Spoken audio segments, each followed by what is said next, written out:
Hola, buenas tardes. Les damos la bienvenida al planetario de la ciudad de Buenos Aires, Galileo Galilei, y a este nuevo encuentro de ciencias virtual. Realmente estamos muy contentos. Esta actividad ya se está haciendo tradicional aquí en este espacio del planetario. Estamos transmitiendo en vivo por nuestro canal de YouTube, Planetario BA, y por Facebook. Y la verdad que lo interesante de todas estas actividades es que tenemos muchos seguidores en vivo, pero también tenemos mucha gente que después vuelve a ver o puede ver en otras oportunidades, otros horarios, estos encuentros de ciencia, estos encuentros con los científicos que nos cuentan diferentes temas de astronomía y que cada uno tiene su particularidad y realmente estamos muy, muy contentos. Saben que esta semana estamos festejando, nos unimos a la celebración del Día de la Materia Oscura, que va a ser el 31 de octubre. Y como la materia oscura es parte del universo, nos pareció que la mejor forma de celebrarla era ofreciendo diferentes actividades esta semana que estén relacionadas justamente con el universo. Ayer tuvimos una charla de Rafael Girola que nos habló sobre las medidas del universo, así que es interesante, ya quedó en nuestro canal de YouTube. Mañana vamos a estrenar un espectáculo 360 que se llama Fantasma del Universo. Es un espectáculo que habla de la materia oscura y que justamente fue hecho por el Observatorio Europeo Austral. Así que durante 2 semanas va a estar disponible en la web, en nuestro canal de YouTube, para que todos puedan disfrutarlo. Y hoy tenemos este encuentro tan especial. Un encuentro que realmente se llama justamente el origen cuántico del universo, también está relacionado con el universo. Y quien va a estar con nosotros es el doctor Gabriel Bengochea, del IAFE, CONICET y UBA. Y Gabriel es ya un amigo de la casa, porque ya ha dado muchas charlas en el planetario de manera presencial, venimos trabajando con el IAFE, así que para nosotros es un gusto, un placer contar con su presencia. Igual lo vamos a presentar porque seguramente hay mucha gente que no lo conoce. Gabriel Bengochea es licenciado y doctor en Ciencias Físicas de la Universidad de Buenos Aires. Realizó estudios postdoctorales en el Instituto de Astronomía y Física del Espacio, el IAFE, CONICET, UBA, y actualmente es investigador del CONICET, formando parte del grupo de teorías cuánticas relativistas y gravitación del IAFE. Hizo estadías en el Departamento de Gravitación del Instituto de Ciencias Nucleares en la Universidad Nacional Autónoma de México, manteniendo colaboraciones desde el 2012. Trabaja en cosmología observacional, modelos de energía oscura y cosmología inflacionaria. Es además el coordinador del área de divulgación del IAFE y es el presidente del grupo de aficionados a la astronomía conocido como CAIFA. Así que ahora que ya lo presentamos, hola Gabriel, ¿cómo estás? Buenas, ¿qué tal? ¿Cómo les Hola, va? ¿qué tal? ¿Cómo estás? Bien, un gusto de vuelta por acá. Sí, decía que ya sos un amigo del planetario, porque siempre contamos con tu presencia y es un placer escucharte, ¿no? Como siempre. Siempre la pasamos bien siempre. Sí, la verdad que sí, un gusto. Y con temas que son, la verdad, bastante complejos y que vos lo haces de una manera muy accesible, muy agradable para todos. Así que bueno, no vamos a seguir charlando más. ¿Qué te parece si te dejamos con tu público? Y eso sí, te aviso que después vamos a rescatar algunas preguntas del chat y te las vamos a hacer. ¿Te parece? Perfecto, sí, como siempre, no hay problema. Bueno, listo, te dejamos. Bueno, yo voy a estar compartiendo pantalla y me dicen cuando está ok. Ahí estamos, ok. Sí, perfecto. Bueno, entonces les doy yo la bienvenida. Buenas tardes a todos y a todas. Es un gusto, como decíamos recién con Graciela, volver a estar, por lo menos de alguna manera, en contacto con el Planetario de Buenos Aires. Y justamente, primero quiero agradecer a la gente del planetario por este espacio, por la oportunidad para que los científicos podamos contar lo que hacemos. Y hoy quiero enfocarme en algunas ideas que están detrás de algunos trabajos en los que estuve involucrado en el último tiempo, fundamentalmente en colaboraciones con Gabriel León, con Daniel Sudarsky, con Elías Ocon, con Philip Pearl, con Susana Landau y otros colaboradores con los que hemos estado involucrados en este tema. Y como también hablábamos recién con Graciela, en otras oportunidades he estado en el planetario hablando de cosmología en general, pero esta vez quise traerles la versión en charla de un artículo de divulgación que publiqué en la revista del planetario, en Simove, a principios de este año, ¿sí? El artículo que publicamos a principios de año, que lo pueden descargar desde la página del Planetario de Buenos Aires. Y bueno, el tema de hoy tiene que ver con tratar de entender un poco las ideas detrás del proceso por el cual se habrían generado las inhomogeneidades primordiales, lo que por ahí llamamos las semillas cósmicas, nada menos de todo lo que nosotros observamos en el cielo hoy, ¿sí?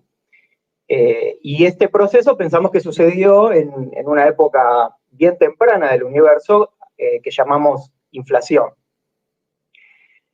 Déjenme empezar con estas frases, con estas palabras de dos de los padres de la física cuántica, Heisenberg y Bohr, quienes sostenían que la física cuántica nos dice que hay una línea entre el observado y el observador, y que por lo tanto la ciencia debe limitarse a lo que se observa, y que tenemos que renunciar a una teoría completa, objetiva y realista del mundo. Estas eran las ideas más o menos que tenían detrás de cómo debería ser la construcción de una teoría física. Y estas frases van a estar de fondo a lo largo de toda la charla. Y hacia el final, justamente vamos a tratar de desafiar un poquito algunas de estas cosas que ellos tenían en mente. Como ustedes saben, o la mayoría seguramente saben, el modelo cosmológico actual se llama el modelo del Big Bang. Es el modelo con el cual describimos lo que pensamos que pasó desde los primeros comienzos, desde los primeros tiempos en el universo, hasta el día de hoy. De hecho, en el planetario ya ha habido charlas en donde hablaron del modelo, de cómo se miden cosas, qué sabemos actualmente. Así que yo no voy a entrar en detalle del modelo en sí hoy. Pero déjenme recordarles que detrás de ese modelo hay dos teorías, dos pilares teóricos, que son la relatividad general, la teoría de Einstein para la gravitación, y la física cuántica. Dos teorías que fueron desarrolladas durante el siglo XX y que están, como les decía, detrás de todo esto. Dos teorías tremendamente exitosas en su terreno, ¿sí? Y con estas dos teorías, que nos armamos el modelo del Big Bang, hoy en día las observaciones nos parecen decir que solamente el 4% de todo el contenido del universo es lo que podríamos decir que conocemos bien, que son los átomos. El resto del universo, como un 96%, está distribuido en una cosa que llamamos materia oscura y energía oscura, que no tenemos del todo claro qué cosas podrían ser, pero inferimos que esas cosas deberían estar.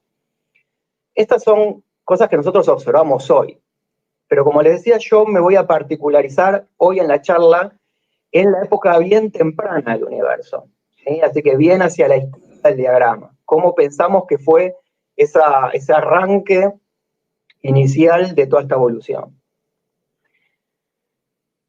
El arranque inicial, como les decía, tiene que ver con lo que llamamos inflación, el modelo inflacionario. Fue desarrollado fundamentalmente por Alan Guth a principios de los 80, pero también estuvo otra gente involucrada, toda esa gente que ven ahí abajo, algunos nombres les sonarán seguramente, como Hawking, pero bueno, hubo mucha gente que a principios de la década del 80 empezaron a desarrollar estas ideas, y esencialmente lo que se propuso es incorporar al modelo un brevísimo periodo inflacionario, esto es, expansión acelerada, muy temprano, fíjense la escala de tiempo, para resolver ciertos problemas que tenía el modelo tradicional del Big Bang hasta la década del 80, que se le llamaba el Hot Big Bang, el Big Bang caliente. De estos problemas yo tampoco voy a hablar el día de hoy, son cosas que tienen que ver con el modelo de fondo, digamos, pero el modelo inflacionario vino a dar cuenta de cómo resolver estos problemas, pero de chapa trajo un mecanismo por el cual, y de hecho hoy en día es por lo cual el modelo inflacionario, digamos, que tiene la relevancia que tiene, este modelo también nos explicaría cómo fue la generación de estas semillas primordiales, ¿sí? Como les decía, Alan Guth es conocido como uno de los padres principales del modelo inflacionario, y la idea es incorporar al principio del universo un campo con energía que se llama inflatón, justamente, no se podía llamar de otra manera, cuya energía pensamos que dominó al principio del universo. La idea de inflación es incorporar este campo, la dinámica de este campo, la energía de este campo, para producir esta expansión acelerada, y la idea es que todas las regiones que nosotros observamos hoy en nuestro universo observable, que atrás en el tiempo estén conectadas causalmente, decimos. O sea, supongo que el mouse se ve, nosotros estamos en esta sábana, el día de hoy, de acá arriba de todo. El Big Bang tradicional es esta sábana roja que ven ustedes aquí. Eso sería, hasta la década del 80, era el modelo que nos decía, bueno, acá arranca. Y inflación lo que hace es agregar esta fase anterior, acelerada, que lo que hace, como ven en el dibujo, es permitir que estén conectadas todas las regiones de nuestro universo observable hoy. O sea, atrás en el tiempo, en algún momento estuvieron en contacto. Y eso resuelve los problemas que le mencioné, que había unos problemas ahí en el modelo, los resuelve, pero como Yapa también nos trae un mecanismo para decir, bueno, cómo surgieron las semillas primordiales. El origen de las semillas primordiales, si uno va hacia dónde surgieron las primeras ideas, aparecen por primera vez las palabras fluctuaciones cuánticas, tienen que ver con un trabajo de Zaharov de 1965, que no tiene directamente que ver con las ideas actuales, que como les dije, son más desarrolladas recién a principios de 1980. En el 65 esto fue mencionado con otro espíritu, pero es la primera vez que aparecen estas palabras. Fíjense que en 1965 también es el año que se descubre por primera vez, que se observa por primera vez, lo que llamamos el fondo cósmico de microondas. Así que estas ideas vienen más o menos de la misma época. Bueno, ¿cuál es la versión estándar de cómo pensamos que arrancaron estas perturbaciones iniciales en el universo? Estas perturbaciones que dieron origen después a todo lo que vemos, a las galaxias, etcétera, ¿no? Todas las estructuras que nosotros vemos. ¿Cómo es? Bueno, la versión estándar dice que este campo inflatón, que dominó al principio del universo, tiene estas cosas que se llaman fluctuaciones cuánticas. Y que entonces, a través de la teoría de Einstein de la relatividad general, que describe el espacio-tiempo, este espacio-tiempo siente estas fluctuaciones y entonces su curvatura es perturbada. Aparecen perturbaciones a la curvatura. Bueno, tenemos la teoría cuántica que nos permite hacer una descripción de estas perturbaciones, una descripción cuántica, cómo manejar matemáticamente estas perturbaciones.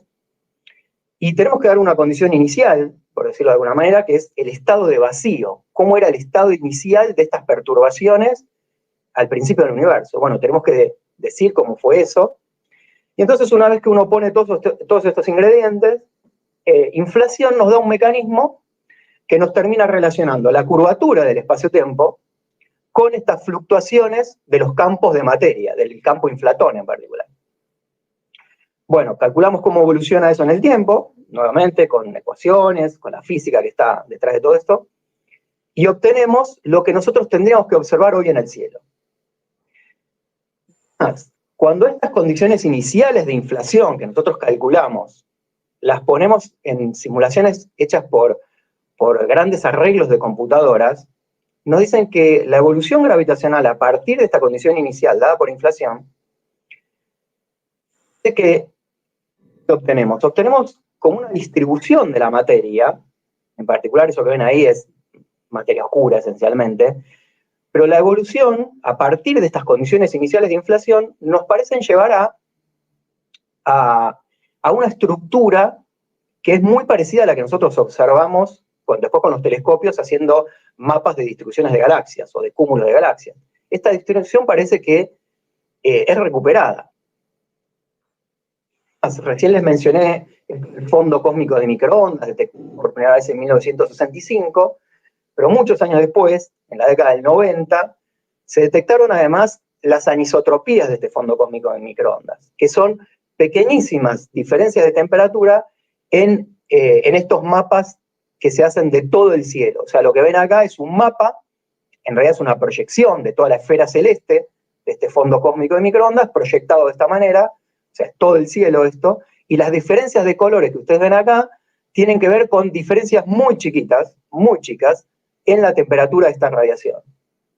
Y esas diferencias de temperatura se supone que, pensamos, tendrían que tener información y hay que decodificarla.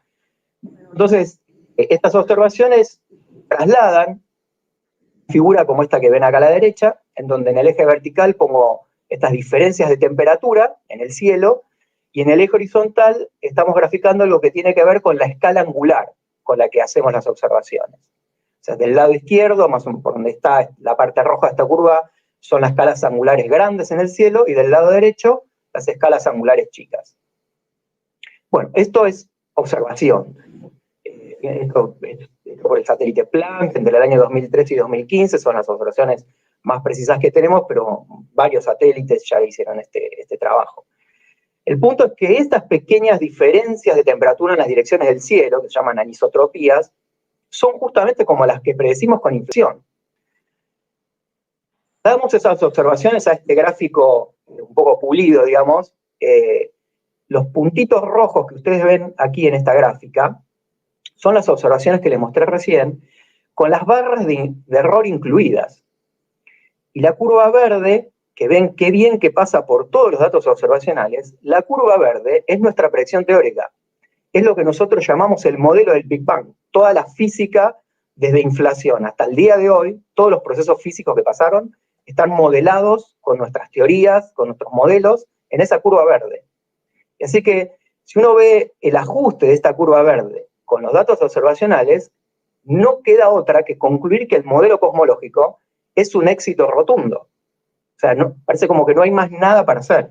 Es un éxito indudable. Y efectivamente tiene muchísimo de éxito, porque fíjense que unas pocas décadas atrás, ni siquiera esto no lo teníamos, esta precisión para contrastar nuestras teorías con las observaciones. Así que es bastante nuevo esto, ¿sí? Voy a hacer un paréntesis ahora para entrar justamente en el tema de la charla y charlar un poquito de qué problemas abiertos hay con esta historia que yo les acabo de contar.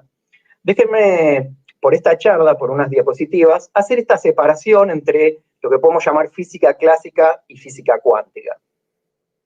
Con física clásica, en esta charla voy a estar tratando de las leyes de Newton, lo que nosotros aprendimos en el colegio. Con las leyes de Newton, todos tenemos ideas de qué significa una trayectoria. Las leyes de Newton nos permiten describir el camino que sigue un objeto, una partícula, cualquier objeto en el espacio, la trayectoria que sigue. Nosotros podemos describirla perfectamente. Y las leyes de Newton, la física clásica, nos dice que nosotros, instante a instante, podemos saber perfectamente la posición que va ocupando ese objeto en el espacio, las velocidades, podemos conocer todo. En ese sentido decimos que la física clásica es una física, son teorías objetivas, completas y realistas. Con objetivas quiero decir que no depende de que nosotros estemos mirando, no depende de que haya un observador mirando al objeto moverse, el objeto se está moviendo. ¿Qué es completa la teoría? Queremos decir que con todos los elementos teóricos que tiene nuestra teoría, nos alcanzan para describir todo. Y con realista quiero decir que hay un mundo que está ahí afuera, independientemente de que yo quiera medir o que quiera observar algo. ¿Sí? Los sucesos y las cosas pasan en el universo más allá de que nosotros querramos observarlas o medirlas o hacer algo. La física cuántica. La física cuántica nos dice, no, las propiedades físicas, como por ejemplo lo que nosotros llamamos la posición, la velocidad, cualquier propiedad física de los objetos, en general no tienen valores definidos. Un sistema cuántico que vos quieras describir, por ejemplo, un átomo, una partícula, en principio cualquier objeto, nosotros mismos tendríamos que ser objetos cuánticos, descritos por la teoría cuántica.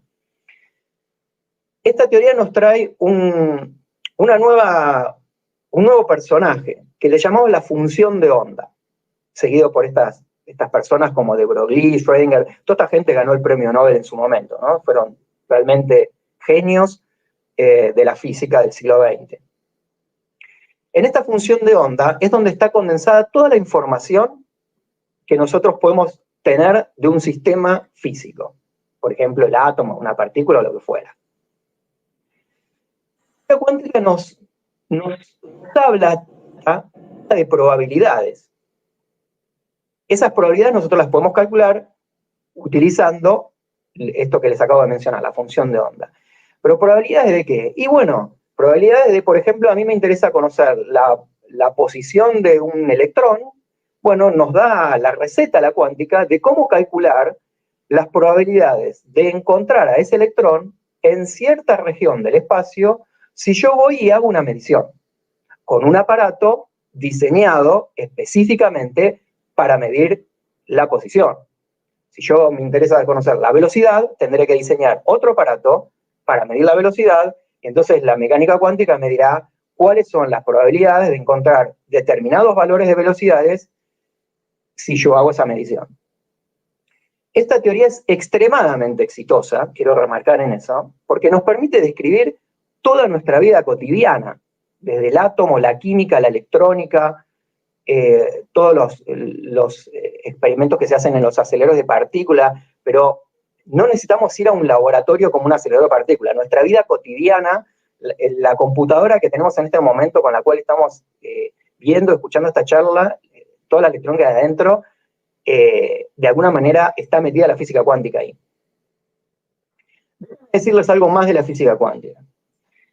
Yo les decía, clásicamente, en las teorías de Newton, todas las propiedades y sus valores están perfectamente definidos siempre. Siempre yo puedo conocer la posición, la velocidad, todas las propiedades de una partícula. Cuánticamente, no. Un sistema cuántico dice, hasta que vos no haces una medición, el estado más general de tu sistema, de ese electrón, es una superposición de estados posibles. Por ejemplo, imagínense que la función de onda de la partícula que nosotros queremos describir se encuentra en un estado que la función de onda tiene esta forma de esta curva roja. En realidad lo que estoy graficando acá, en el eje vertical, son las probabilidades, construidas con esta función de onda. Y en el eje horizontal, por ejemplo, pongamos X, la posición en el espacio de esa partícula, del electrón. Entonces esta curva roja nos dice que hasta que no hagamos una medición, el estado más general es una superposición de todos los valores posibles que están debajo de esta curva roja. Todos estos valores con su probabilidad. Por ejemplo, fíjense, donde está la curva más alta, este valor es el que más probable debería ser si yo voy a una medición. Pero los demás tienen también sus probabilidades dadas por la altura de esta curva. Y podemos calcular algo más, que es el ancho de esta curva. Y el ancho es lo que se llama la incertidumbre cuántica en la posición, en este estado cuántico. Entonces, con esto, en general, el estado, valga la redundancia, más general de nuestro sistema cuántico es estar en una superposición. Por ejemplo, la función de onda más general, esto está entre comillas porque no está escrito correctamente, pero para darnos una idea, el estado más general, que lo usamos, se suele usar esta letra psi como la función de onda, el estado más general, por ejemplo, para la propiedad posición, es estar en una superposición de todos los posibles, en x1, x2, todos los valores que están debajo de la curva roja. Y eso lo sabemos calcular de manera precisa, perfecta, conocemos todo perfecto, todas las reglas de la cuántica para calcular esto lo conocemos y está perfecto. Ahora, la física cuántica es una teoría universal. Quiero decir, la podemos aplicar a todo lo que hay adentro del universo, y de hecho la podríamos aplicar a todo el universo como un todo.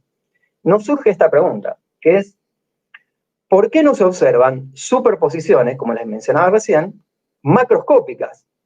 ¿Por qué no observamos objetos de nuestra vida cotidiana en estados de superposición? Porque yo cuando la computadora que tengo enfrente está en una posición determinada en la mesa o en el escritorio en este momento. No está en una superposición de estar en varios lugares. ¿Por qué no observamos eso?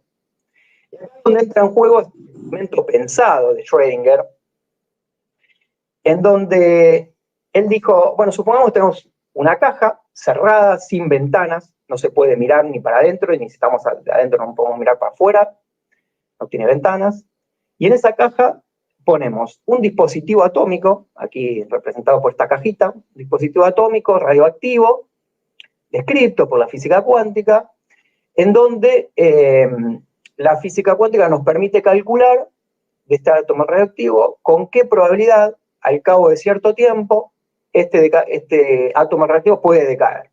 Entonces, imaginen que al cabo de cierto tiempo tenemos 50% de probabilidad de que el átomo radioactivo decaiga, se desintegre, y 50% de que no.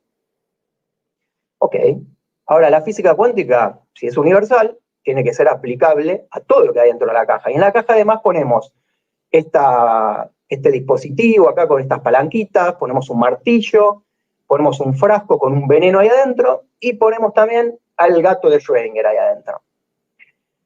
Ahora, nuevamente, la cuántica, si es aplicable a todo, todos los elementos que están aquí adentro de la caja se van a correlacionar, se van a entrelazar, se dice, con este dispositivo atómico.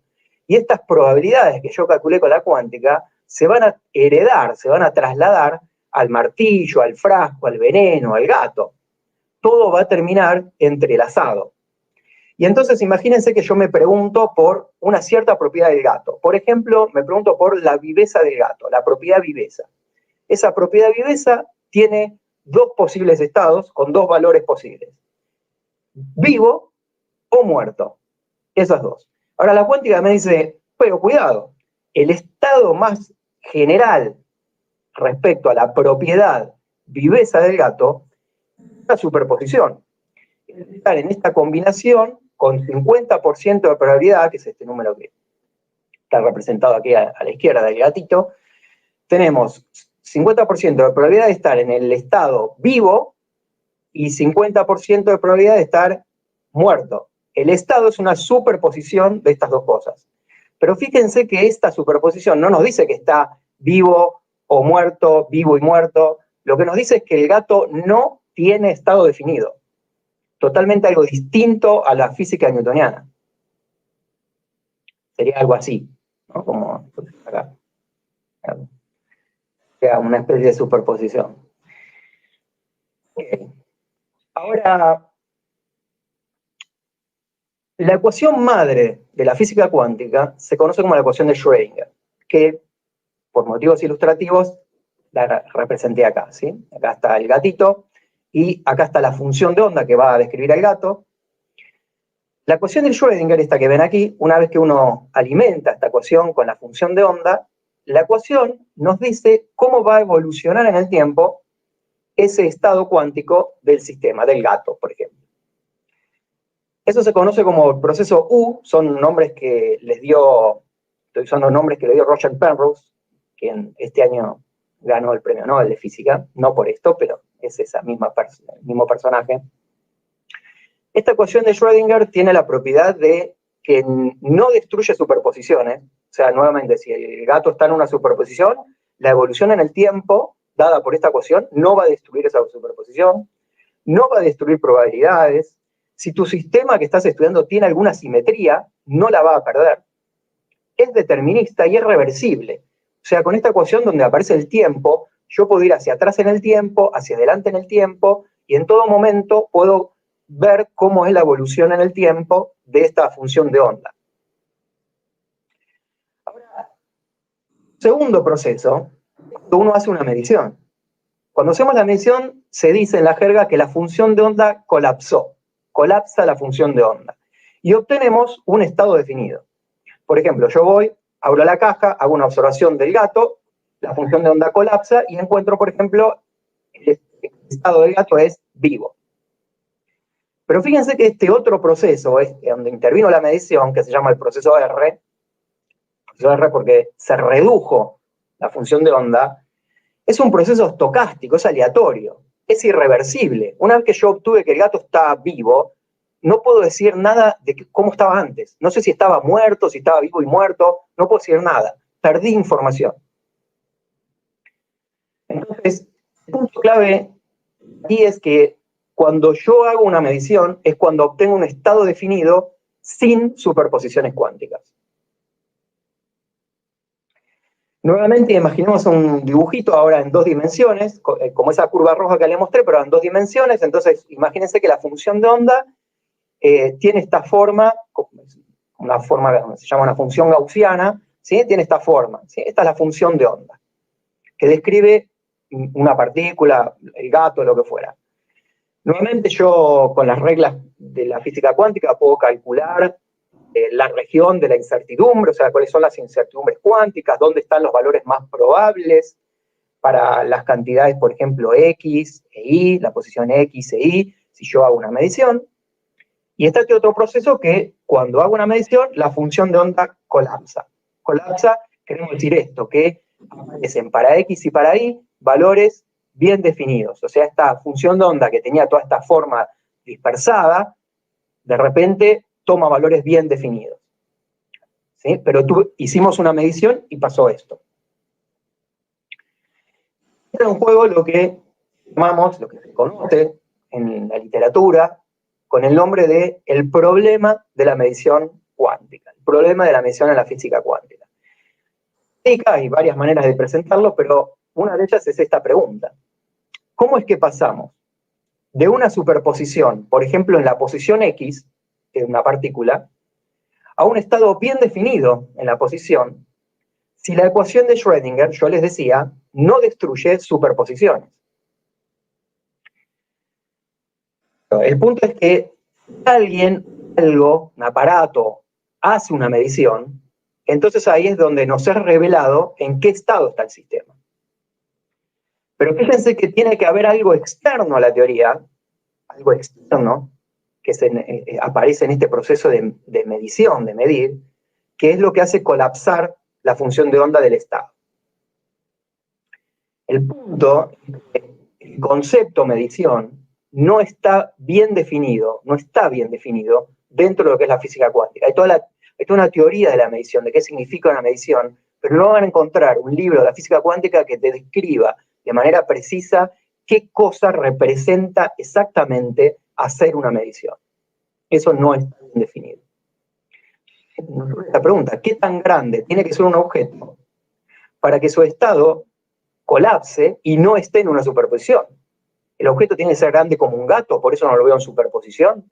¿Qué pasa si es más chico o es más grande? ¿Dónde pongo esa frontera? No está claro. No sabemos, entonces, ¿puedo usar la regla de la ecuación de Schrödinger o la regla R de cuando hacemos una medición y se reduce la función de onda?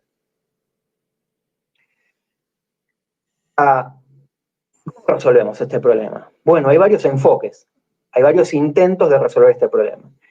Uno de ellos es tomar la postura que tomó personas como Bohr, en donde, ¿se acuerdan la primera diapositiva que puse estas frases de Heisenberg y Bohr? En donde ellos decían que la física de lo único que se tienen que encargar es de lo que se observa cuando vos observás.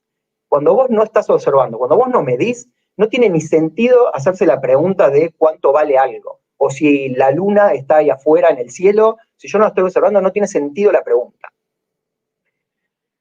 Bueno, claramente pensamos que la física no es lo que más nos gustaría, no es el camino que nos gustaría seguir con nuestras teorías físicas. Nos gustaría poder decir algo más que eso, ¿sí? Bueno, entonces, a ver, ¿a quién le podemos echar la culpa? Bueno, por ejemplo, le podemos echar la culpa al aparato, porque tiene que haber un aparato que mida. Pero si le echamos la culpa al aparato, nos aparece, por ejemplo, esta pregunta, que es, ¿cuán grande tiene que ser un aparato para llamarse aparato? Porque, por ejemplo, si yo quiero estudiar un protón en un núcleo atómico. Por ejemplo, el átomo de hidrógeno. Tiene un protón, el núcleo, y tiene un electrón que está por ahí. Ahora, si yo quiero estudiar el protón, la pregunta es, el electrón que está por ahí dando vueltas, ¿el electrón hace de aparato, lo está midiendo al protón? Porque a mí me interesa el protón. Entonces, ¿el electrón lo está midiendo? Y pareciera que no. Ok, bueno, pongo más electrones. Ok, bueno, ¿cuántos electrones tengo que poner o cuántos protones tengo que poner para decir que formé un aparato? ¿Tengo que poner 10, 1.000.000, 10 a la 23? ¿Cuántos tengo que poner para decir ahora tengo un aparato? No sabemos. Bien, sigamos al próximo culpable. Digamos que fue el observador, porque bueno, siempre tiene que haber un observador, como decía Bohr, tenga un observador que mida, que esté ahí. Ajá. El problema es, ¿qué cosa define un observador? Una hormiga es un observador, un ratón es un observador, una persona, y ya me gusta más. Ah, pero una persona, ¿cualquier persona es observador o tiene que ser calificada? Por ejemplo, como decía John Bell, él decía, un observador tiene que tener un postdoc, un doctorado en física hecho para que sea calificado como un buen observador. No sabemos. La otra cuestión es decir, mira, ¿sabés lo que pasa? Cuando vos querés estudiar átomos, los átomos o un átomo no está aislado en el universo, no es lo único que hay en el universo. Hay un medio ambiente. Ese medio ambiente está interactuando con tu sistema que querés estudiar, y entonces, de alguna manera, esa interacción entre el ambiente y lo que vos estás estudiando hace, de alguna manera, como una especie de colapso de la función de onda. Y ahí te resolvemos el problema. Y ahí aparece lo que vos efectivamente ves en la vida cotidiana. Bueno, el punto es que la realidad, el día de hoy, de manera completa y satisfactoria, ninguna de estas alternativas resuelve el problema de la medición en la cuántica. Ninguna lo resuelve. Si bien en algunos casos de laboratorio tenemos algunas recetas por las cuales, aplicándolas, obtenemos una concordancia entre lo que predecimos y lo que observamos, y podemos decir que alguna cosa se soluciona, la realidad es que si uno se pone estricto, ninguna de estas cosas la termina resolviendo de manera completa. El problema no está resuelto. Para tener una idea, acá, por ejemplo, puse algunos ejemplos. El problema de la medición, por lo menos desde el año de los 60, con Wigner, en este trabajo que se llama El problema de la medición, ya se habla del problema de la medición, pero inclusive mucho antes, gente como Bohm, también, que lo habrán quizás escuchado hablar en la cuántica, o como Everett, en la década del 50 ya decían que la física cuántica tenía este problema. Quizás un trabajo para los que les interese algo más técnico, pueden ir a buscar este trabajo de destacado científico que es Tim Maudlin. En el año 95 publica este trabajo que se llama así, 3 problemas de la medición, en donde está descrito de manera muy clara cuál es el problema de la física cuántica que está detrás de todo esto. Está descrito de una manera elegante, completa. Y los que quieren algo más divulgativo, les recomiendo, por ejemplo, este trabajo de un colega mexicano, Elías Ocón, publicó este trabajo, está en castellano, está en español, en el año 2014. Los que leen en inglés, les recomiendo fuertemente este libro, que se llama What is Real, del año 2018, de Adam Becker. Este libro hace una recapitulación de toda la historia de la física cuántica, se mete en el asunto del problema de la medición en la cuántica, presenta y describe propuestas para resolver los distintos enfoques de la física cuántica, modificaciones de la física cuántica, todo de una manera bastante didáctica, muy claro, y es muy divulgativo. Así que se los recomiendo para los que quieren conocer un poquito más de esto. Porque ahora voy a hacer, esta charla les dije que íbamos a hablar del principio del universo, así que tenemos que volver a la cosmología. Así que ahora voy a cerrar este paréntesis de la física cuántica, pero con esta pregunta. Porque estamos hablando de que la física cuántica tiene un problema, pero me dijiste que también era muy exitosa. Entonces, ¿por qué es tan exitosa la física cuántica? Bueno, el asunto es que en nuestra vida cotidiana, en los laboratorios, en los aceleradores de partículas, en un acelerador de partículas, por ejemplo en el LHC, está muy claro lo que es un aparato, porque los aparatos miden 100 metros, una cuadra. Entonces está claro dónde empieza y termina un aparato, está muy claro qué es el aparato y qué es el sistema que voy a estudiar, cuáles son los protones que voy a acelerar, está claro que hay una diferencia. Entonces, en la vida cotidiana en general, es muy fácil aplicar las reglas de la física cuántica porque los límites, los bordes, a qué le puedo llamar medio ambiente y a qué no, esas cosas de alguna manera se pueden elegir, pero fíjense que tiene que haber alguien que las elija, se pueden elegir de una manera que termina siendo práctica y que funciona. Pero como les decía, no puede ser de manera totalmente satisfactoria. Entonces volvamos a la cosmología. El problema de la medición empeora en el caso cosmológico. Y ya lo dijo John Bell en el año 81, en este trabajo donde él decía, los cosmólogos, incluso más que los físicos de laboratorio, deben encontrar las reglas interpretativas de la mecánica cuántica algo frustrantes. Bueno, veamos por qué son frustrantes para un cosmólogo. Ahora que les mostré, terminé esta historia diciéndole que había un ajuste genial entre nuestra predicción teórica, que es esta curva verde, y los datos observacionales, que son los puntos rojos del fondo cósmico de microondas. Y que decíamos, bueno, esto está todo bárbaro, esto anda genial, y bueno, en gran parte anda todo bárbaro, y es muy bueno, tenemos un modelo muy bueno. Ahora, el asunto es que en todo este juego supusimos la existencia de perturbaciones iniciales. Hicimos nuestras cuentas, todo encajó perfectamente, pero surge esta pregunta, ¿de dónde salieron esas perturbaciones iniciales? Esas semillas iniciales que las observamos la consecuencia el día de hoy en el cielo, pero ¿de dónde salieron inicialmente en las épocas tempranas del universo? Por completitud, pero acá yo no voy a entrar en el detalle técnico, aquí es donde uno tendría que dar el detalle técnico de cómo hacer la descripción cuántica de esto. Y el asunto es que uno tiene que aplicar la ecuación de Schrödinger, la ecuación madre de la física cuántica, al principio del universo.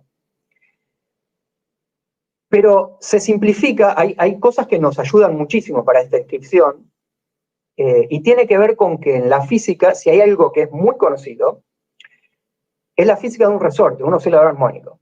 Describir el movimiento de un resorte es muy conocido en la física. Y de hecho, el resorte cuántico, o sea, cómo describir cuánticamente un resorte, un oscilador armónico, también es conocido a la perfección. El punto clave es que, pues ya se conoce hace muchos años, cuantizar un campo como el inflatón termina siendo algo similar a cuantizar muchos resortes cuánticos, muchos osciladores armónicos cuánticos. Esa es la magia de esta descripción cuántica. Eso lo sabemos hacer matemáticamente, Entonces, por ejemplo, lo que sabíamos para describir la posición de un resorte cuántico, ahora lo vamos a suponer válido para describir al campo inflatón. Bien, una de las cosas que nosotros tenemos que dar, las condiciones iniciales, ¿no? ¿Cuál es el estado cuántico en el cual nosotros vamos a hacer nuestras cuentas para estas perturbaciones iniciales del universo?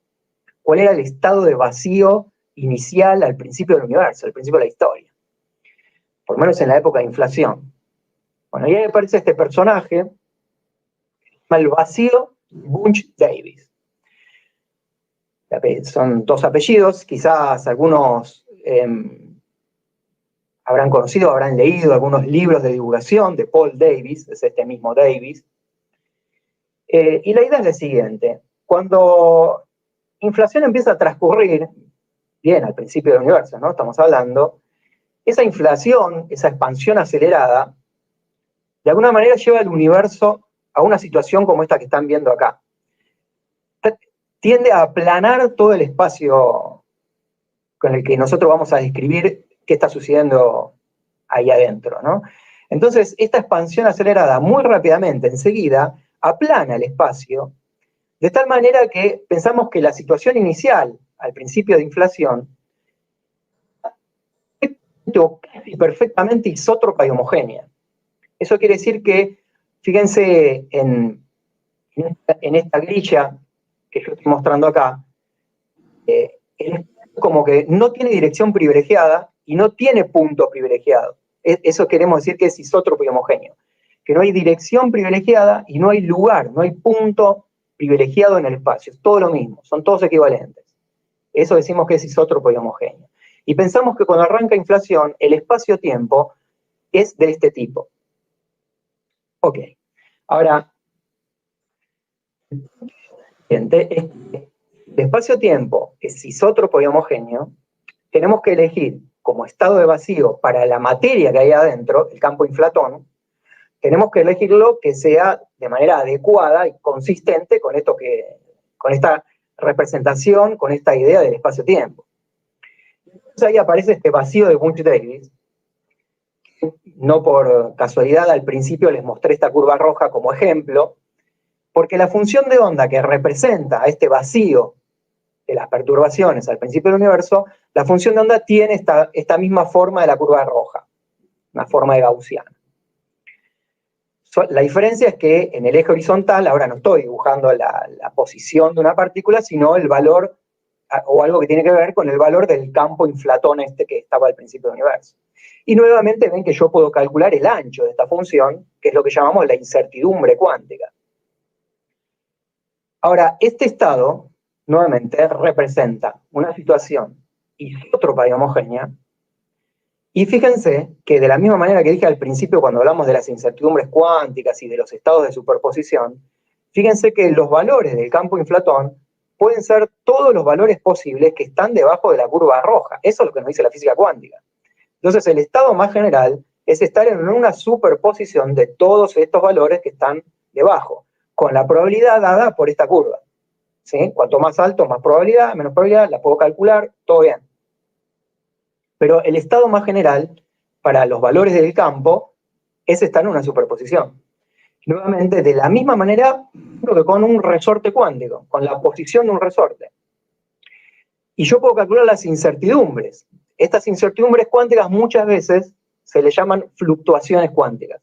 Así que fluctuaciones cuánticas, cuando escuchen hablar de fluctuaciones cuánticas, estamos hablando de alguna manera también de lo mismo, de las incertidumbres cuánticas, del ancho que tiene esta función de onda. Y que lo que nos dicen estas incertidumbres cuánticas es que si yo hiciera una medición, cuando ocurra una medición, los valores más probables que voy a obtener van a estar dentro de esa incertidumbre cuántica. La incertidumbre cuántica nos da como un rango de los valores más probables que pudiera encontrar si yo voy a una medición.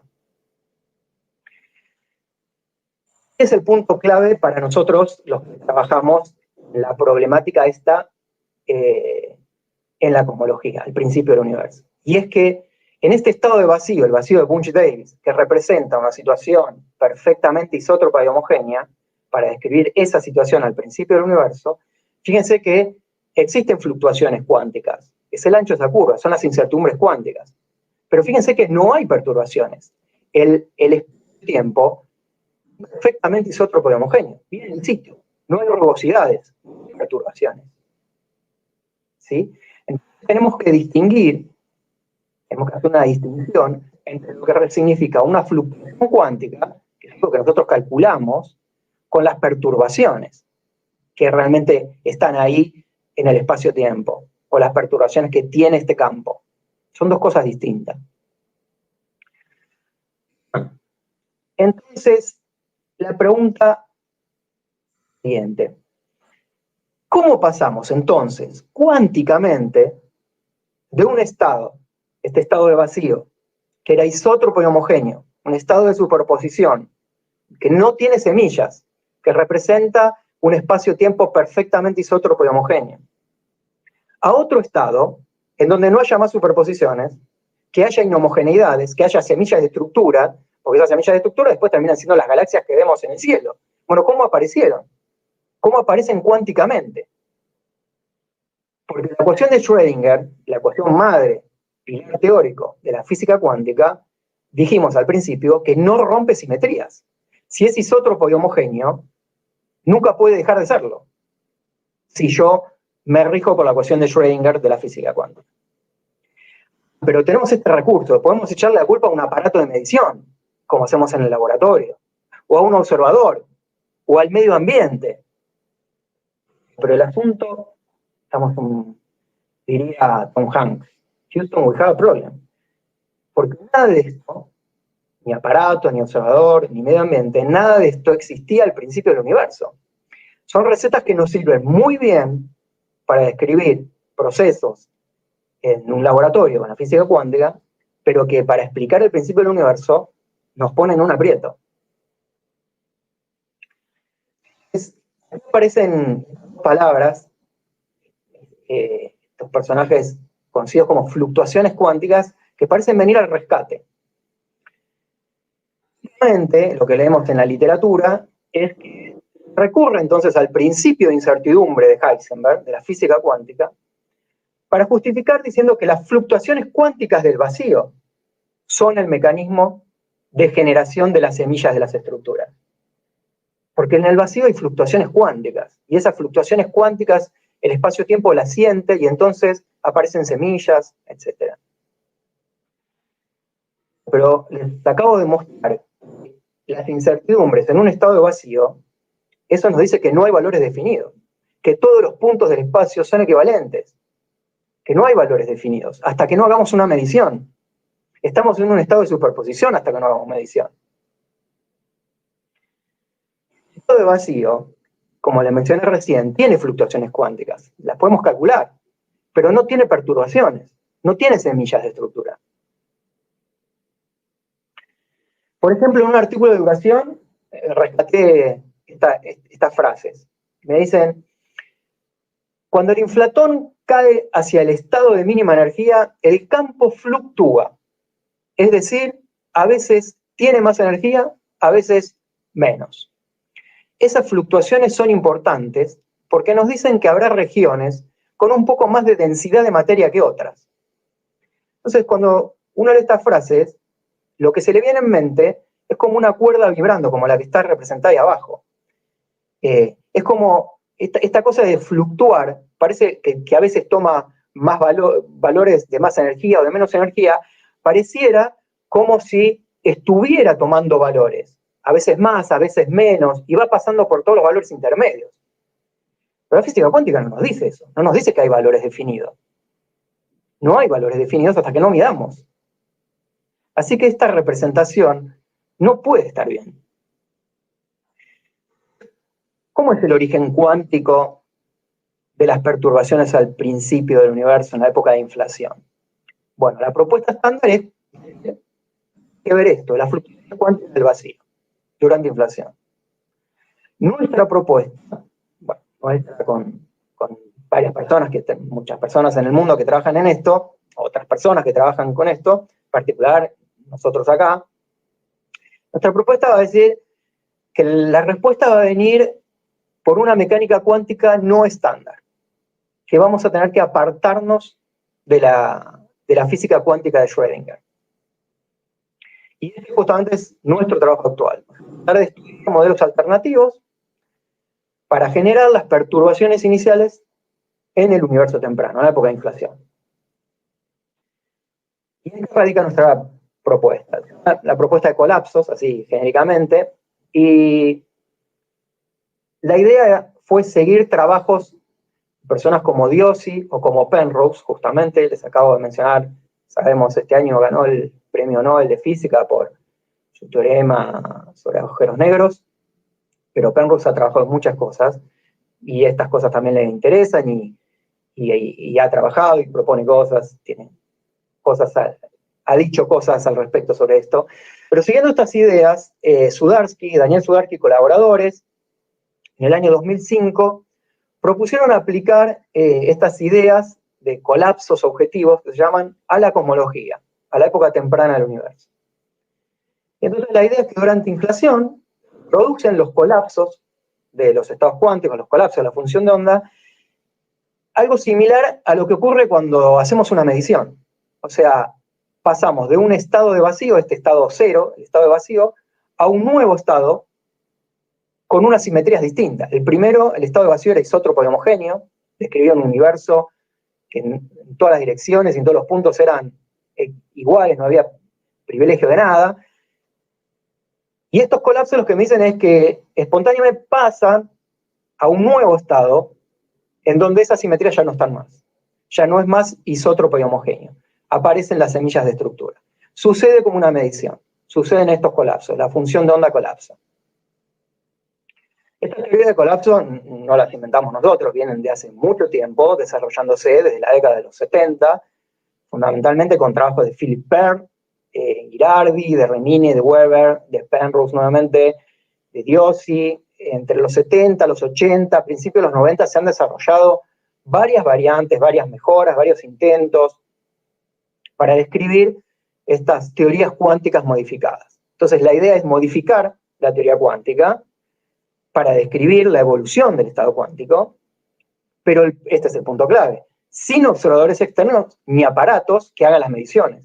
Que la evolución dada por esta nueva ecuación lleve al colapso, que no tengan que aparecer la necesidad de recurrir a aparatos o observadores externos.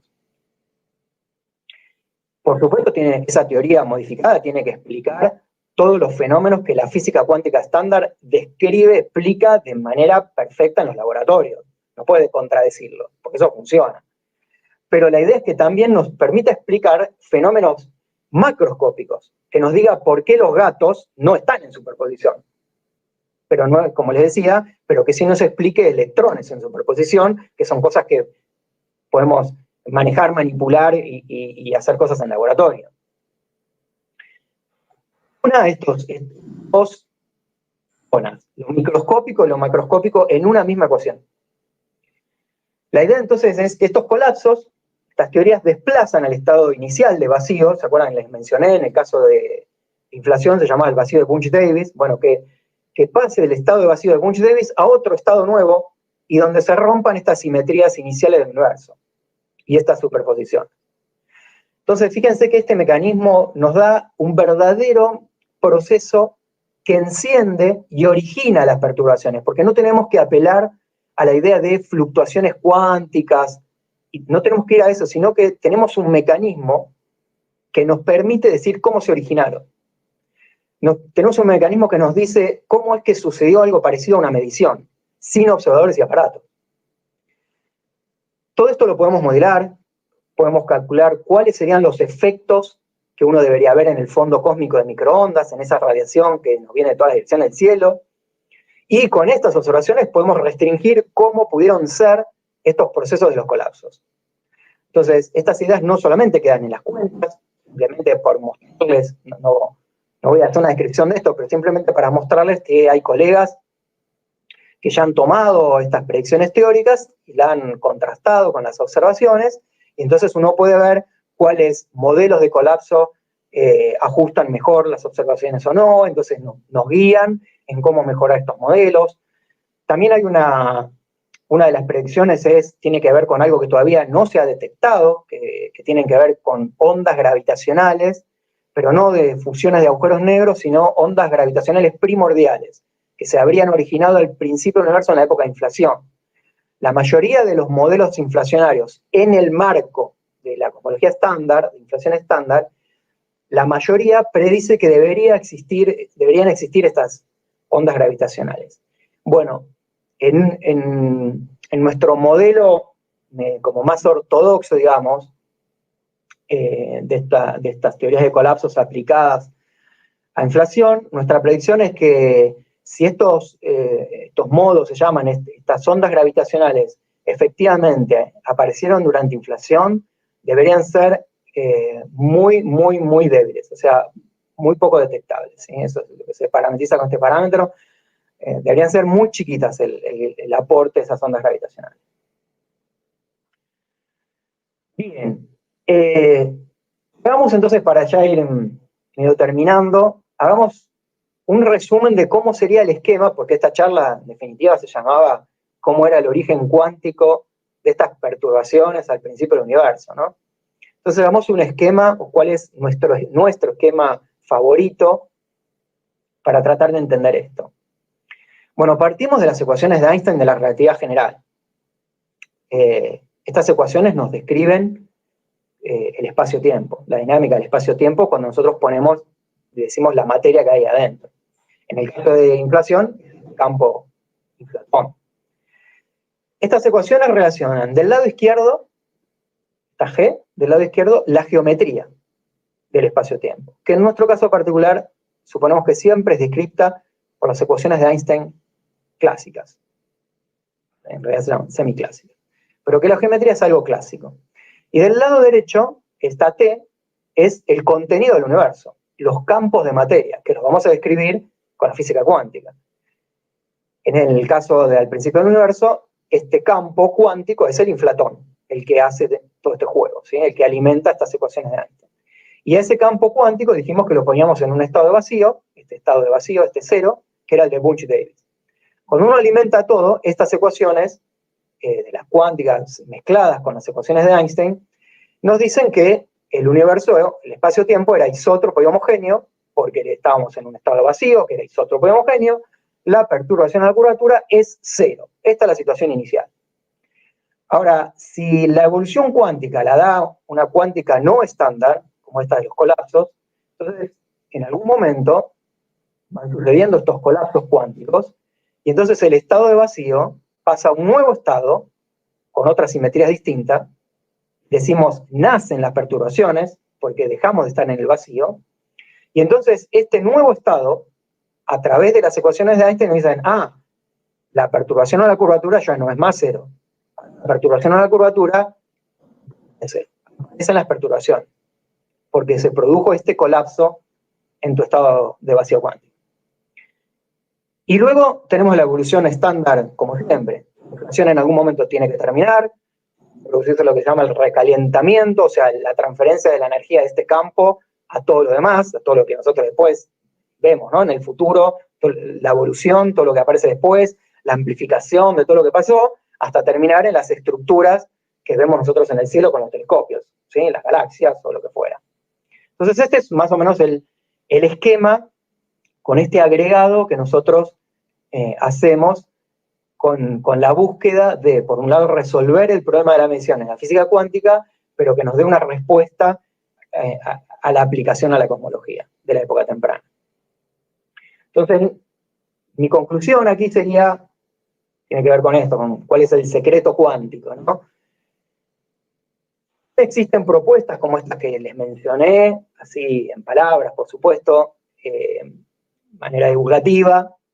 Si bien existen propuestas para lograr una física cuántica, por lo menos en algún sentido un poco más realista y objetivo, ¿sí? Un poco más objetivo en el sentido, bueno, no dependemos de un observador, un poco más realista, por lo menos en algún sentido, que desafían las ideas de Bohr o de Heisenberg, como les mencioné cuando arrancamos la charla. Y nos surgen estas preguntas, que aparte de este secreto cuántico, ¿no? Si podría un mismo mecanismo resolver el problema de la emisión en la física cuántica y a la vez problemas gravitacionales, como este de la cosmología, y otros tantos que sabemos que tiene la gravitación, problemas en los agujeros negros, bueno. Ahora, este mecanismo, esto es más especulativo, pero este mecanismo quizás podría también servirnos de guía en la búsqueda de una teoría cuántica de la gravedad, que no tenemos hoy en día.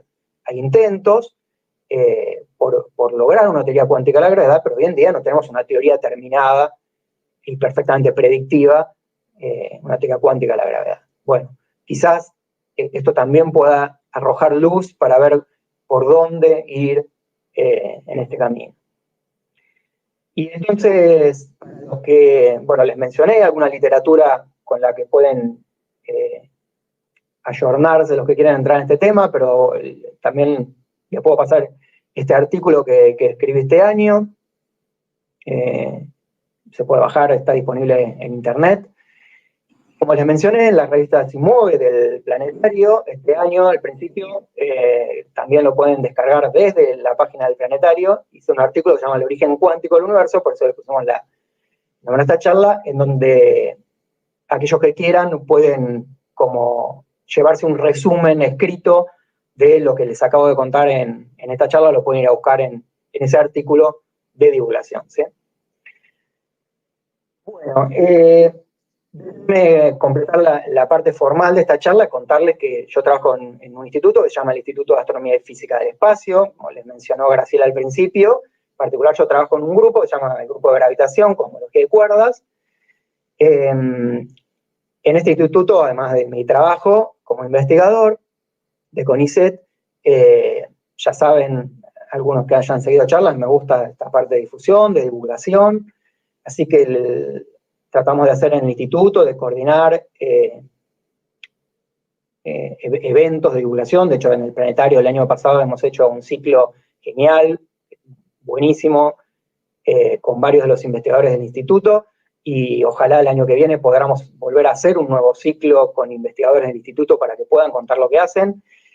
Pero mientras tanto, en la virtualidad, los invito a que entren al canal de YouTube del instituto, se llama así, Prensa y AFE, lo pueden buscar, en donde subimos los coloquios científicos que estamos haciendo, que hemos estado haciendo durante el año, quedan algunos más todavía, los pueden escuchar, o pueden mandar un mail a difusión, en donde, bueno, pueden pedir, por ejemplo, incluirse en un mailing, en una lista, para los avisos de actividades de divulgación que el instituto vaya a volver a hacer, ¿sí? Ojalá así sea. Un rol, tengo un doble rol, por un lado, si bien trabajo en el IAFE, en el instituto, como haciendo investigación, tengo mi pata de aficionado a la astronomía de hace muchos años. Y yo participo, coordino, tengo la suerte de coordinar un grupo que se llama CAIFA, que este año acaba de cumplir hace muy poquito 40 años. En este grupo participo hace nada menos que 30 años. Y como les decía, tengo el gusto de coordinar las actividades. Estamos durante todo el año, hacemos charlas, conferencias con invitados, vamos barriendo distintas temáticas de la astronomía a nivel de divulgación. Este año haciendo ciclos virtuales para los miembros del club, pero quería dejarles este mensaje de que hemos cumplido 40 años desde la fundación del CAIFA.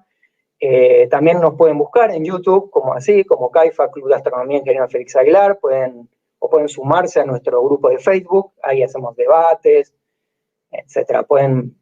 Invitamos a que nos sigan y a que participen de nuestras actividades. En el canal de YouTube pueden encontrar las charlas que hemos estado haciendo virtuales este año, las estamos subiendo de a poco. Hay charlas con invitados súper prestigiosas, hay charlas geniales, así que los invito a que nos sigan. Bueno, hasta acá viene la parte para mí más interesante, que es la parte de las preguntas. Aquellos que se quedan con algunas dudas o no se animen a preguntar, me pueden mandar un email con sus inquietudes, y ahí estoy poniendo la página también de internet del Club de Astronomía, del CAIF. Bueno, hasta acá lo que tenía para contarles.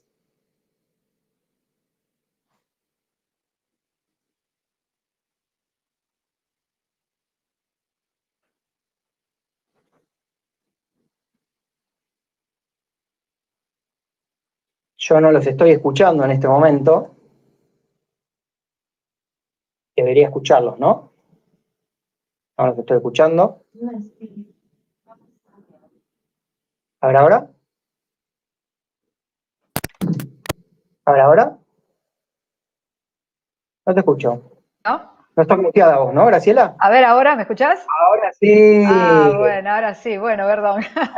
No, decía Ahora que sí. en Me asusté. realidad en el chat están poniendo que están muy felices porque están un tema tan complejo como los que vos estás explicando son muy didácticos y muy claros. Los haces demasiado accesibles, pero en realidad son muy complejos, son temas difíciles, ¿no? Es un tema bueno, yo les decía al principio que siempre voy al planetario para contar algunas charlas genéricas de cosmología, pero me parece que también de vez en cuando está bueno darle una vuelta de tuerca para no quedarnos siempre con las ideas básicas que nos llegan por la divulgación. O sea, claro, digamos, yo quiero aprovechar la oportunidad de ya que trabajo en un tema como este, poder hacer mi aporte, digamos, ¿no? Poder aportar, claro, desde el lado en donde por ahí esto no llegue o uno no tenga tanto acceso. Bueno, contar que estas cosas están pasando, cómo las estamos afrontando, cómo tratamos de resolverlas, las cosas que están abiertas, los problemas que están abiertos, ¿no? Claro. O sea que hay gente que te está saludando desde Chile, desde Honduras, así que tenés un montón de seguidores por todos lados. Muy bueno, muy bueno. Muy bueno, sí, es cierto. Bueno, y felicidades al CAIFA por los 40 años, realmente increíble, ¿no? Que haya pasado tanto tiempo. Hermoso, sí, hermoso. Bueno, felicidades a todos, a vos y a todos los que forman el grupo. Bueno, ¿querés que empecemos con algunas de las preguntas? Sí, dale. Dale, a ver si pedimos. ¿Puede un rayo gamma llegar a la Tierra? Bueno, hasta la Tierra sí. Pasar la atmósfera, por suerte, no. Si no, estaríamos en problemas. No estaríamos complicados. No, hay una ventanita de la cual distintas reacciones pueden pasar, pero por suerte las de más energía, como rayos X tampoco, no pasan, y así que sobrevivimos. Claro, perfecto. Bueno, vamos a otra pregunta. ¿El campo inflatón tiene un remanente hoy en día? ¿O es un campo que luego se transformó en otras cosas? Claro, y es una de las preguntas abiertas, porque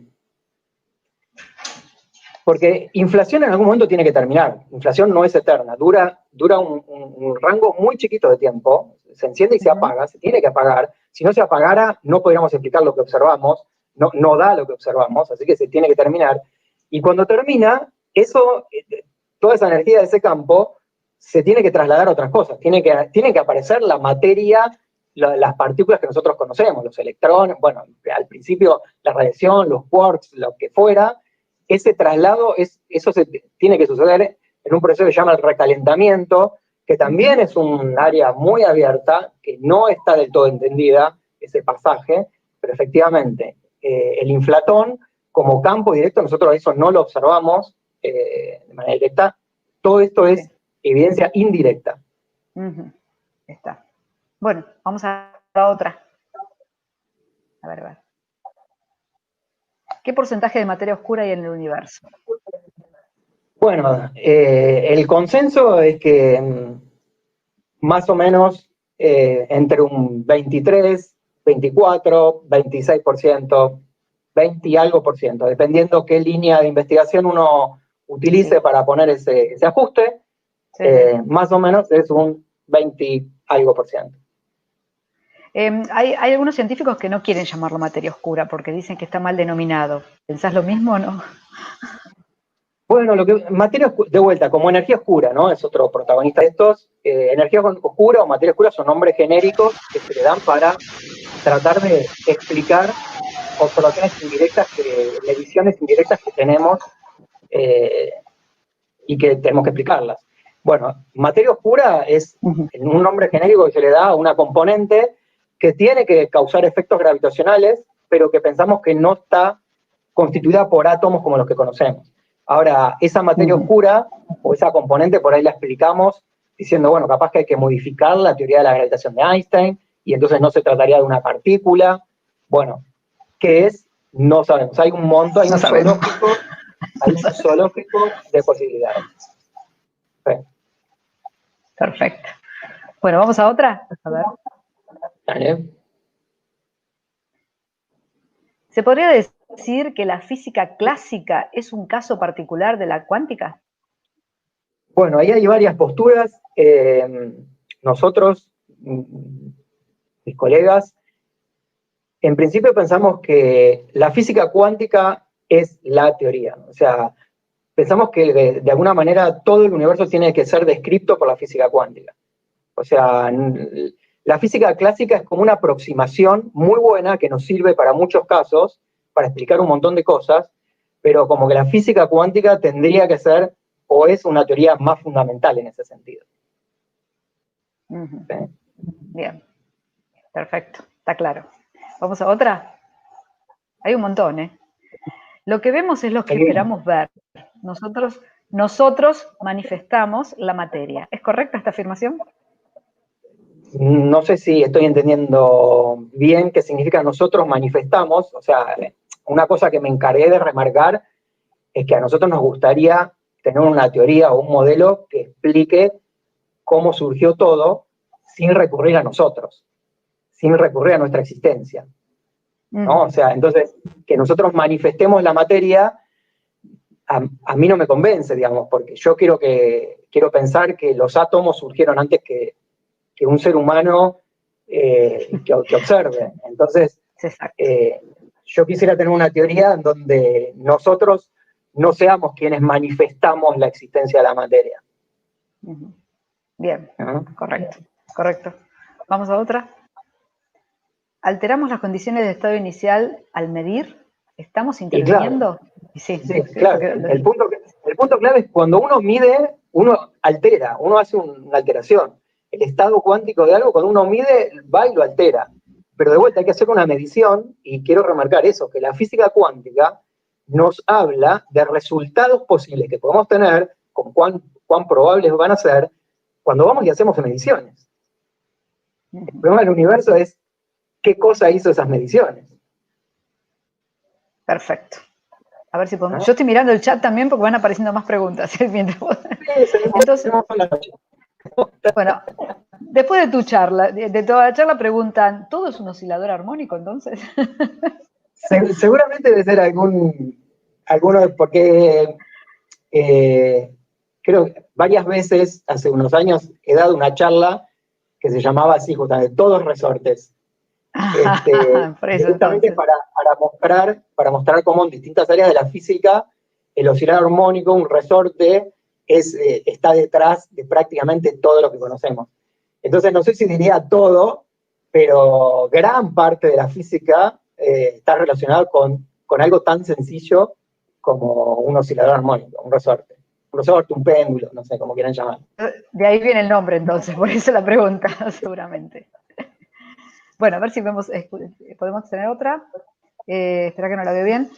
Quisiera saber si esta teoría propuesta es factible de ser comprobada o refutada con nuevas investigaciones espaciales. Sí, sí, claro. Sí, bueno, comprobada es un punto filosófico interesante para aclarar esto, ¿no? Que ninguna teoría termina siendo comprobada ni termina siendo verdad. Una teoría científica en general, hablo por la física, Sí, sí. teoría científica, nunca, no tiene grado de verdad, nunca termina siendo verdadera. Lo que uno hace con observaciones, o intenta hacer con observaciones, es ir verificando esa teoría, o en el mejor de los casos, refutarla. O sea, encontrar algo que contradice, bueno, esto está mal, digamos, ¿no? Pero uno nunca va a lograr decir, listo, ya tengo todas las observaciones, esta teoría es verdadera. Eso nunca, claro. Esa no es la manera en que procede la ciencia, ¿no? No, O así no se debería. trabaja en ciencia. Por lo menos no debería. Está perfecto. Hay una que no la llegamos a anotar, pero la saqué recién del chat, que dice, ¿es correcto considerar la materia o energía oscuras como una entidad que solo existe para hacer funcionar las matemáticas, o hay otra razón natural para su existencia? Bueno, es un poco extremista, entiendo el punto porque obviamente yo me lo pregunto, como aficionado me lo pregunto, o sea, me corro de la parte profesional y me lo pregunto como aficionado y digo, che, esto estará bien, esto qué pasa acá.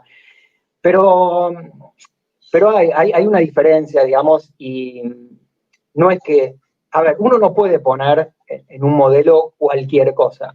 Uno no es que, bueno, tengo tal problema, bueno, metamos cualquier cosa y lo resuelve. Eso no es para nada fácil de hacer. Uno, modificar una teoría un poquitito, trae infinita cantidad de consecuencias, infinitas.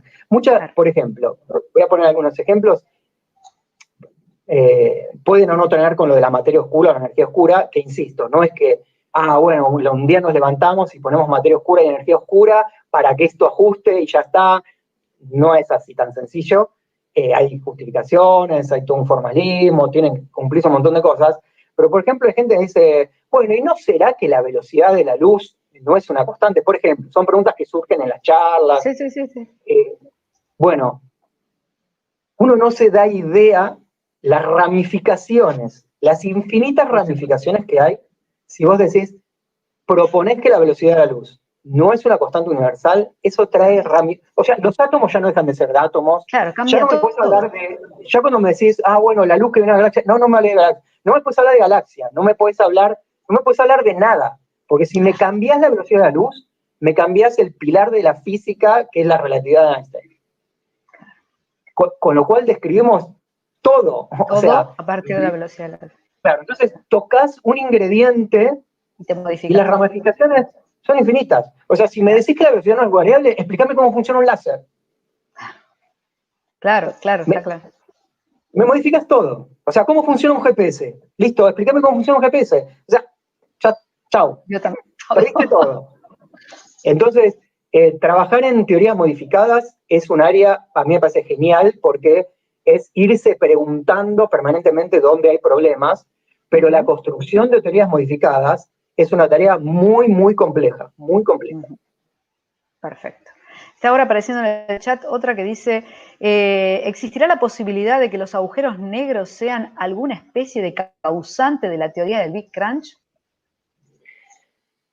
Y a ver, voy a hacer una intuición de por dónde viene, y es que en los últimos poquitos años se está reflotando la idea de que la materia oscura sea una especie de agujeros negros de épocas tempranas del universo, se llaman agujeros negros primordiales. Bueno, hay todo un debate sobre si esos agujeros primordiales, cuánta cantidad podrían ser, qué masa podrían tener. Hay muchos rangos de masas que ya están descartados por observaciones, sobreviven pequeñas ventanitas en donde las masas, esos agujeros negros primordiales podrían ser materia oscura, pero es algo efectivamente que los últimos años está tomando de vuelta un poquito, en realidad fue gracias a LIGO, los detectores de ondas gravitacionales, eso despertó un poquito el asunto. Bueno, y la última, ya te dejamos tranquilo. ¿Se relaciona de alguna forma esa incertidumbre cuántica con los multiversos de Everett? Bueno, déjame compartir pantalla, estoy compartiendo pantalla, ¿no? Después yo tenía un videito del CAIFA que me encantaría mostrarlo, pero ahí estoy compartiendo la pantalla, ¿verdad? Dale. Mientras te digo, mientras vos estabas hablando de los 40 años del CAIFA, se estaban pasando el video, ¿eh? Bueno, genial. Bueno, nuestro técnico, viste, enseguida reaccionó y ahí lo puso, mientras vos hablabas de los 40 años. Claro. Bueno, a propósito de este asunto del multiverso, efectivamente, quien hizo la pregunta tuvo buen olfato, porque hay una relación de esta idea de que podrían existir más universos, está atada a inflación, al proceso estándar de inflación, esto del multiverso está atado a inflación, pero déjenme mostrarles que, por ejemplo, un colega amigo, Gabriel León, hizo un trabajo hace unos poquitos años en donde justamente aplicando esta idea de las teorías de colapso, uno le pone fin a una cosa que se llama inflación eterna, y en principio uno podría lograr matar al multiverso y que eso no se dé. Pero sí, como bien preguntó, tiene que ver con eso, y les recomiendo, ya que estamos, entonces otro artículo de divulgación que escribí y que publicamos en la tremendísima y genial revista del Planetario, en SIMUOVE, en este caso fue en el año 2017, pueden buscar en la edición 14, en el año 2017 hay un artículo que se llama El mito del multiverso, con esta imagen genial, elegida por mi amigo Diego Hernández, a quien le mandamos saludo. Bueno, en este artículo que se llama justamente El mito del multiverso, les cuento un poco las ideas detrás del multiverso, de por qué hay gente que dice que esto debería existir, y les pongo en duda qué cosas podrían no estar del todo bien en esas hipótesis para que surja esto. Entonces, los invito a que busquen ese artículo de divulgación, si no, me lo piden por mail y los mando. Todas las revistas de SIMOVE están no solamente en la web del Planetario, sino que también ahora las cargamos en ISU, una plataforma nueva, y que tenés, viste, la posibilidad de mover las hojitas y todo, que es divino, ¿no? Como para poder ver una revista virtual, pero como bueno. Así que están todas, así que ahí seguro está también el artículo tuyo, así que queda tranquilo. Bueno, esta sería entonces la última de las preguntas. Lo que sí veo son muchas felicitaciones, muchos agradecimientos, gente que habla de materias que va a tener que cursar, así que está nombrando de la complejidad de las materias, así que está buenísimo todo. Bueno, estamos muy, muy contentos. Realmente queremos agradecerte, Gabriel, porque como siempre es un placer escucharte. Ojalá el año que viene podamos volver con los encuentros del IAFE, porque realmente el año pasado fueron muy exitosos y la verdad que nos gustaría seguir trabajando con ustedes. Son nuestros vecinos y siempre hemos trabajado en equipo, así que está buenísimo. Sabes que el espacio del planetario cuenta con ustedes, ¿no? Se lo ofrecemos.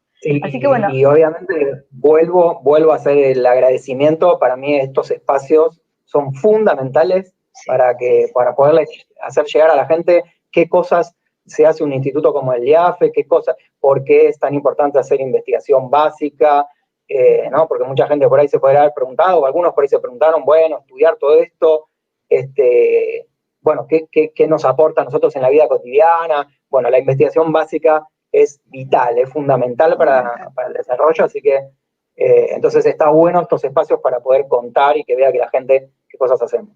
Aparte siempre es motivador, porque vos sabés que hay mucha gente que escucha, jóvenes, y a lo mejor no se animan a acercarse a ciertas carreras, y a lo mejor al escucharte a vos o a otros científicos es como que toman impulso y así se deciden a estudiar estas carreras que son básicas, son fundamentales. Es eso, hay que motivar, hay que despertar interés, ¿no? Como les conté al principio, yo hace 30 años que estoy en el grupo en el CAIFA, yo estaba en el colegio secundario Y empecé así. Empezamos así, claro. Y alguien nos motivó para decir, bueno, por qué estaba buena la cosmología, y terminamos en eso, pero por supuesto, la idea es que parte de esto sirva para motivar a otros chicos o chicas para que se pongan a la carrera. Exactamente. Bueno, ustedes siempre convocaron chicos de escuelas secundarias, ¿no? Como para los últimos años, para motivarlos, ¿no? Con charlas y todo, que la verdad que fue siempre excelente, ¿no? Yo he conocido varias personas que hicieron esos pequeños cursos que ustedes daban, esas charlas para estudiantes y que terminaban anotándose en las carreras de la UBA. Entonces está buenísimo eso. Sí. Bueno, te agradezco muchísimo. En nombre del planetario, la verdad que te agradezco mucho. Ya te digo, es un placer escucharte. Agradezco al IAFE y, bueno, y a todo tu equipo y al equipo del CAIFA también, ¿no? Porque son nuestros seguidores también, ¿no? Bueno, los invitamos ahora entonces al próximo encuentro de ciencias, que va a ser el jueves 12 de noviembre. Va a estar el doctor Cristian Karman y va a hablar de un tema totalmente distinto que escuchamos hoy, el enigma de los diagramas matemáticos en los manuscritos griegos. O sea, hace trabajo de investigación, pero de astronomía, ¿no? Y de historia de la ciencia. Así que está buenísimo también. Muy buenas las charlas. Sí, la verdad que las cristianas son muy, muy buenas, así que va a ser muy, muy entretenido. Pero bueno, es variado, todo lo que ofrecemos es muy, muy variado. Así que bueno, nuevamente, gracias Gabriel, gracias a todo el público que nos está siguiendo y que son fieles compañeros y que están siempre con nosotros y que además, como esta charla queda grabada, como todas, después pueden seguir observándola, mirándola y disfrutándola, así que eso está buenísimo. Y gracias a todo el equipo técnico que hizo posible esta transmisión. Así que bueno, ahora sí nos despedimos. Buenas noches a todos y hasta la próxima. Chao. Hasta luego.